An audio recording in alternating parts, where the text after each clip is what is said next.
Welcome back to another Deeper Conversations with Dr. Barbara Swinney. I am Dr. Barbara Swinney, your life and holistic leadership coach and coach trainer. I am the founder and CEO of Deeper Women Lead Global, and we are here on site live at Deeper Women Speak. You are about to hear women that will be taking the platform to share their stories and strategies for life, love, and leadership, helping other women in leadership heal, lead, and leverage their stories and strategies for life, love, and leadership. You're going to hear from three powerful women in leadership hosted by Dr. Leona Allen, who is the host of her own podcast, The Heal Deal. She's going to be interviewing these ladies, and they're going to be talking about how to heal, how to become a more effective leader in your own life, and how to leverage. I'm super excited about this episode, and I know that you're going to enjoy it as well. All right, well, welcome, ladies. We're going to really go deep today and really talk about what it takes to be in a position of leadership and how we leverage what we had to overcome in order to become leaders in our lives. So just a little bit about my background, what I had to overcome to become a leader in the health space. I had to be able to heal myself because it wasn't until I was able to heal until I was able to lead others. So what we're going to do is have a conversation about what it really took for us to fix and create within ourselves before we can serve others. So we're going to go around the room, and what I want to do is start with, where are you leading from? What are you leading right now? I know some people like to start with the trauma or what they had to overcome, but I like to start with the good stuff, what we're really accomplishing now. And then we're going to go back and talk about that core thing that made us do what we do. Because sometimes we don't know we're going to lead until we actually go through the struggle first. So we'll start with you first. Can you talk about what area you're leading in? And then we're going to go around the room and talk about the areas we had to heal in order to become leaders in our lives. Sure. I am a professional certified coach with the International Coaching Federation. I have my own coaching practice, and I'm a leadership practitioner. So my vision and my passion is to help people through them feeling seen, heard, and valued, unlock their untapped potential. Okay, that's nice, beautiful. And what about you? What area are you leading in? Hi, thank you so much for having me. My name is Evelyn Shaw Corley, and I'm super excited to be here. Thank you. I am the founder and CEO of Thrive International Academy, which is an online school that serves students who need that additional level of support. We serve students throughout the United States and across the globe with teachers throughout the United States and across the globe as well. If you are, as Kimberly was saying, if you are unseen, if you are unheard, if you are not seen for all that you truly are, there is a place for you at Thrive, and that's what I do now. Okay. And what about you? This is great. My name is Lydia Blakey, and I am the founder, the Lord bless me and my husband, Intercessors Hour of Power. It's called IHOP. It's an organization that was established 3 years ago. The purpose, the way we started was some of the students in my high school were going to march and going to go to a mall because they were upset about something and they wanted to protest. So I just called a couple of my friends and I said, we need to cover these students in prayer. I don't want any of them to get shot, hurt, killed. And me being a teacher, my heart was for the students. And so after we called, I called them that week and I said, the students are going to march next week. And we prayed. Then the students decided they weren't satisfied. They were going to march the next week. So I called them again. I said, we need to get back on our knees and pray for their safety, for this to be a peaceable march. And so we prayed again. Then the third week I said, there's a need for prayer. We need to pray every single week, and that was 3 years ago. And now the group has grown. The Lord has really been awesome, and people from all over the United States call. It's on Tuesday night. We have they call it 5:45 first for testimony, what the Lord has done. Then from 6 to 7 we pray. And so far now, 2 pastors have joined us. One opens up and one closes. And in between, all of the people who are praying have the platform now. They have 2 minutes to say whatever it is that the Lord has them to say. So it's been going on for 3 years now. Okay. And I don't think I officially talk about where I lead. I talked a little bit about it, but these are great. But again, I'm Dr. Leona Allen, and I'm founder of the Freedom Health Systems, which is it's a center where I incorporate physical, spiritual, and emotional healing so that we can achieve more freedom in our health and our lives.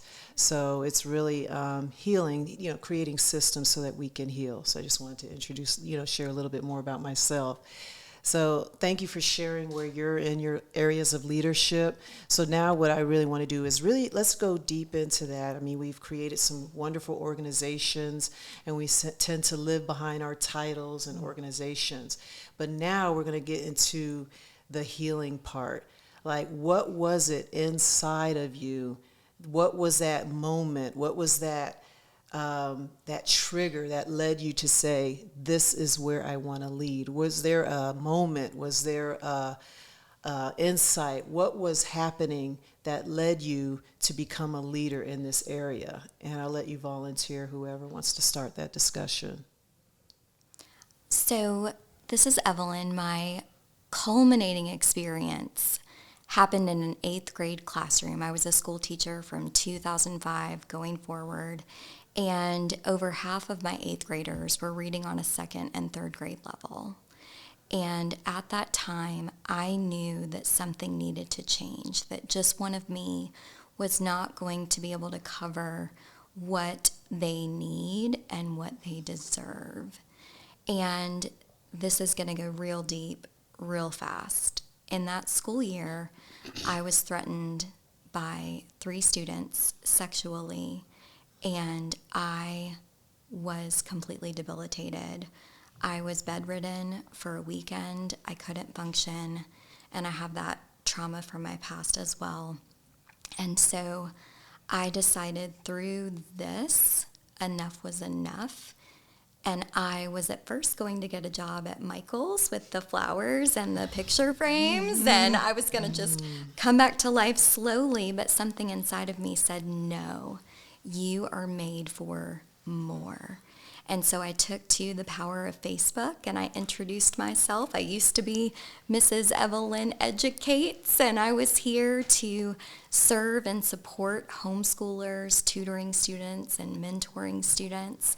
And through God's grace, we grew over 500% in the first couple of years, and we are changing lives. Incredible. This is the part I love. This is great. You. I mean, it's like you went through that, and that's what I'm talking about, leverage. You took that pain, you took that moment, and you leveraged it. Was just amazing. And that's what we want to help other women be able to do, because we've all gone through something. We've all had to overcome something. Yes. And we can use that. And that's what we mean by leverage, using that pain, using that moment, and allow us to lead others. Because I used to be 80 pounds overweight, pre-diabetic. So I had to overcome that. And guess what I'm doing now? I'm helping people overcome weight issues and overcome diabetes. Right. So we had to go through these things in order to move forward and help others, because you can empathize. Yes. You can do all these things now and relate, and you're better and stronger at what you do because of what you've been through. So I really appreciate you sharing that. That is just, that is traumatic, but I appreciate you sharing that. And I congratulate you for using that to be able to lead others. Thank you so much. Yes. Well, I know that when I was teaching school, I wasn't saved yet. I was teaching school, and the students, it was so challenging. I was teaching in elementary school. The students, I remember one particular incident where the student hid my car keys. And it turned out that the car keys were behind a bookshelf, and it took me hours to find it, but I found them. And that was my first year of teaching. It was traumatic for me. I would go home and I would just sleep. I would be so tired and drained because, I wanted to do a good job. So I would get there early, do bulletin boards and all of this and that. And then finally, at one point I said, I'm going back to school. I had just finished school, gotten my master's in education. And I said, you know what? I just like being a professional student. I think I'm going to go back to school. I'm going to change my profession. I cannot be a teacher. But something inside of me, I know it was the Lord, said, no, this is, I was called. Then I ended up getting saved, and the Lord saved my soul, filled me with the Holy Ghost. And then I stuck with it, and the Lord just blessed. He began to bless. I was at a church, and the church asked me if I would resign from teaching in a public school and come and teach in a private Christian school, and I did. That was the year that I got married, I got saved. It's just so much happening, and I embraced it, and I realized it was a calling. The teaching wasn't a job; it was a calling, but I had to stick with it, and I went through a lot. I went through a lot where I said, "Oh no, I'm going back to school. I'm quitting. I can't go back anymore." And now, 34 years later, I can say that I truly, my latter days better than my former days. My latter years of teaching were just phenomenal. Ended up taking students to California, winning, participating in a national contest. Ended up having relationships with the students where students are now inviting me to their performances at college, and they're calling me, and I'm encouraging. My job was to be an encourager, and so I just encourage people, whatever the Lord has for you to do it, because He will see you through. And it's not for you, it's for others. So my job, I have a student now who on Monday I have to write a resume for. That student graduated a few years ago. I have to write a recommendation. So I know that the Lord had me to go through what I went through, to know that no, this is my calling. God is going to work it out. I don't have to worry about it. I don't have to fear that someone's going to steal my car keys, steal my wallet, steal, do something. I was driving an old car, and they would, I guess I was wondering if my tires were going to get slashed or so forth and so on. But God saw me through all of that. So I know that because of my relationship with the Lord, that's the only thing that kept me, because if I didn't have a relationship with the Lord, I would have quit. I would have said, forget it. Yeah. And I want to go a little bit deeper. Okay. So I love the story, but what did you find you had to heal? I can tell how, frustrating that is, that student takes your keys and hides them, how, the fear and the concerns that you have. Mm-hmm. But from that instant, what did you feel that you had to heal from that? Was it the fear? Was it the lack of trust? Was it concern for why children would do that to you? What was it? I think fearing that I was not going to be successful. So I had to allow the Lord to take me from that place of fear and to a place of confidence, knowing I can do it because I have the Lord behind me. So I know it was fear, because I know that when I would people would come in to observe me, of course I would always be nervous and shaking, Lord, and I always, I guess, was second guessing myself or thinking that I was not good enough. But guess what? I always got good observations, and but it was fear.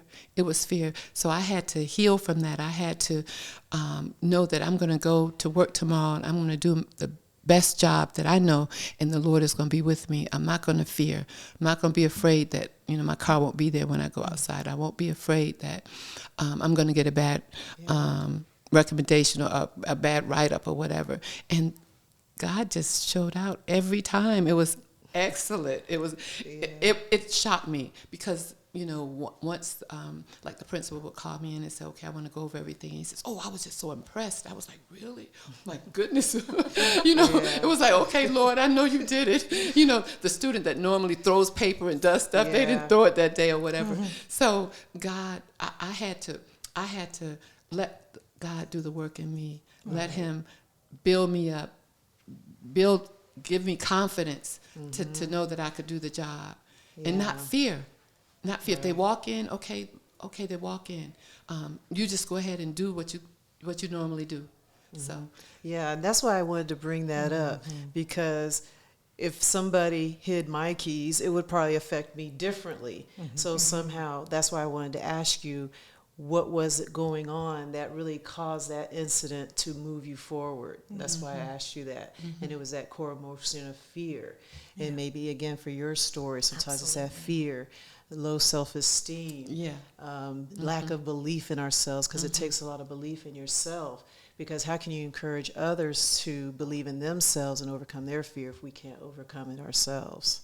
So that's why I'm like, we're going to go deep. There's like those feelings behind it, because sometimes there is a trauma or an event that happened, but a lot of times it could be that feeling behind the event, because what happens to you may affect people a lot differently. So thank you for sharing that. Yeah. Go ahead.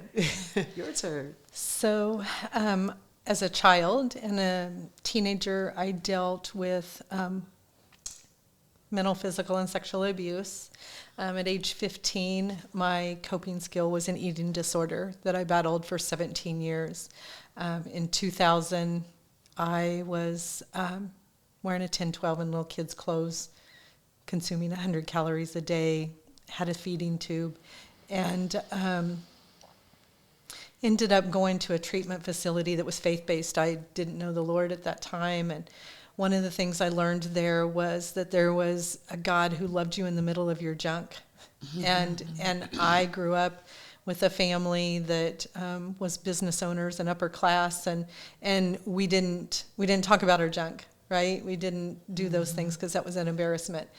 And so actually I ran away from treatment early, and due to my teenage daughter struggling with some suicidal thoughts. And when I was on that plane at that time, not only did I have a lot of trauma to my body and my emotions, but I also had 2 seizure disorders. And on the airplane, when I was leaving and flying back from California to Kansas, I just cried out and I said, God, if you see me and you heal me and you're the God I learned about, that I will serve you. And I was miraculously healed from my seizure disorders. I have the opportunity, my body was healed so well that a year and a half ago I was able to donate a kidney. But through that process in 2010, I remember God saying, would you really do anything to serve me? And he called me to start a nonprofit that was a growing nonprofit for people who were involved in homelessness, addiction, human trafficking. And one of the things that was my core thing was, one, he had to teach me that I wasn't all the labels of the things. I remember even as being an abused child thinking, if I would just be better, people wouldn't do those things, and so you would try things on and realize it wasn't about that, it wasn't about the things you do. And so through my own healing process of realizing that I'm worthy to have healthy boundaries and I'm worthy to be respected, I went from victim mentality to victory. And that was my heart for even my nonprofit, was I want to have experiences and avenues and platforms where people can understand that despite what their past has been, that doesn't have to identify their future. Yeah. And so I ended up running that for 9.5 years, and then recently passed it on because I feel like God has shifted that to lead the leaders to impact people's lives instead of being hands-on. Yeah. All right. This is powerful. And it's like, victim to victor, pain to power, frustration to freedom is just also important. And these are just all important components when it comes to achieving leadership. Because again, this is about healing, this is about leadership, and it's about leveraging what we had to overcome in order to heal others. That's the theme of this event, and that's the theme of this podcast. Yeah. So really just appreciating your stories. And we're getting to the end now. So what I want you to do is just briefly, and just keep it real short, just that one, I guess this can tie in with leverage a little bit in a way. I'm going with the flow here. But I just want to say that word, that power word, that kind of represents that your journey from healing to leadership. How would you describe that in one word? My one word would be faith. You have to have the faith to believe that you can do it. You have to have faith to believe that the Lord is with you and will see you through and will lead you and guide you. Faith. You have to have faith. You have to see it before you see it. You just have to believe. Exactly. Yeah. To lead and be led requires a lot of faith, and just knowing that we can overcome everything that we've gone through. So that's perfect. My word is fearless. Fearless after being fearful for so many years. Anxiety, self-doubt, not trusting myself, not respecting myself. So fearful to fearless. I would say, this is hard to pick one, but I would say perseverance. Yes. Those days when you want to stay in bed, you get back up. You get back up. Yes. And sometimes you have to do it afraid, but you just get back up and you keep persevering. Yes. Yeah, and I would say my word, and I kind of name everything after it, is freedom. Because with every struggle that we go through, there's always freedom on the other side. Amen. And it's not a destination, it's a part of, we just have every day there's a level of freedom. Yes. And as leaders we continue to grow, because as we grow, the people that we lead also grow with us. So keep doing what you're doing. I love all of you. I love sharing your stories. They're fantastic. And really thank you. Keep leading, keep healing, and keep growing.